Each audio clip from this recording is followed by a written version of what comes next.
오늘 국회 기획재정위원회가 강민수 국세청장 후보자에 대한 인사청문회를 엽니다. 오늘 인청을 시작으로 7개 기관장에 대한 인사청문회를 하게 됩니다.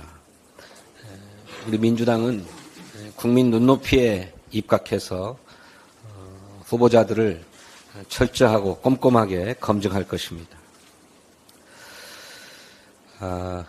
이진숙 방송통신위원장 후보자 이분에 대해서는 청문회도 할 필요가 없다고 생각합니다. 과거 이명박 박근혜 정권에서도 부적격 논란으로 내세우지 못한 인사 아닙니까? 지금 당장 지명을 철회해야 합니다. 이진숙 후보자를 방송통신위원장 후보로 지명한 것은 명백한 정권의 언론장악 기도입니다. 2014년 MBC 사장 지원 당시에 제출한 경영계획서에 어떻게 노조를 탄압하고 보도와 프로그램을 어떻게 통제할 것인지 제시했다는 의혹까지 제기되었습니다. 5.18 민주화운동에 대한 폄훼, 이태원 참사 기획설, 연예인과 영화인에 대한 좌파 간별, MBC 민영화 추진 등 분열적이고 또 음모론적이기까지 한 극우 편향 인식은 참으로 눈뜨고 봐줄 수가 없을 지경입니다.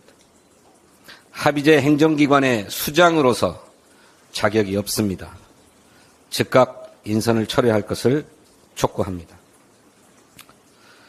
아울러 민주당은 공영방송의 정상화를 위해서 언론 장악을 시도하고 있는 이 정권의 이런 행태에 대해서 반드시 국정조사를 실시해서 그 진상을 밝히고 책임을 밝히겠다 하는 점을 말씀드립니다.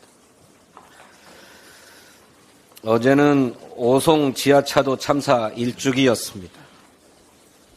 무능한 정부가 빚어낸 명백한 인재였습니다. 하지만 최고 책임자들에 대한 법 적용 여부조차 아직 정해지지 않았습니다. 민주당은 유가족들께서 더는 홀로 싸우지 않도록 국정조사를 통해서 그 역시 진상과 책임을 밝히겠습니다. 며칠 전에도 폭우 속에 새벽 배송을 나섰던 쿠팡 카플렉스 여성 기사가 안타깝게 희생되었습니다. 충남 지역에서도 집중호우로 5분이 사망하고 1분이 실종됐습니다.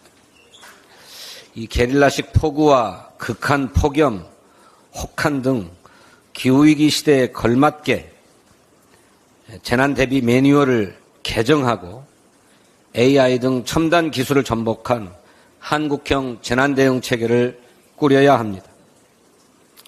또 이렇게 이상 기후가 새로운 일상이 되어가고 있는 만큼 긴급 재난 상황에서 작업 중지 요청권을 발동할 수 있도록 하는 등 즉각적인 안전조치 방안 도입도 추진해야 합니다.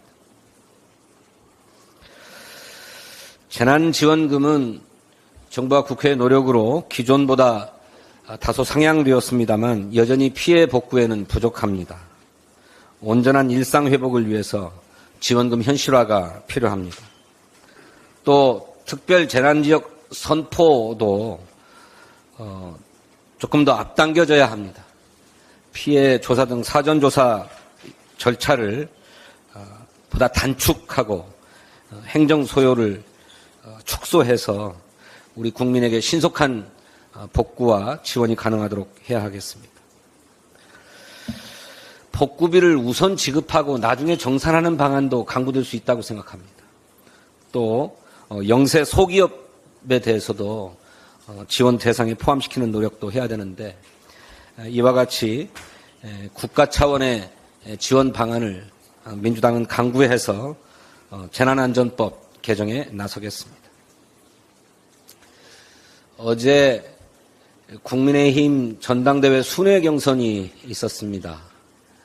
막 육탄전이 벌어지고 난투극이 벌어졌다고 합니다. 참으로 21세기에 정당이 지도부를 선출하는 경선 현장에서 이런 일이 벌어지는가 참으로 개탄스럽습니다. 국민의힘은 한국 정치에 책임을 지고 있는 한 축으로서 이 같은 일이 재발하지 않도록 당 전체가 반성하고 국민 앞에 사과해야 할 것입니다. 감사합니다.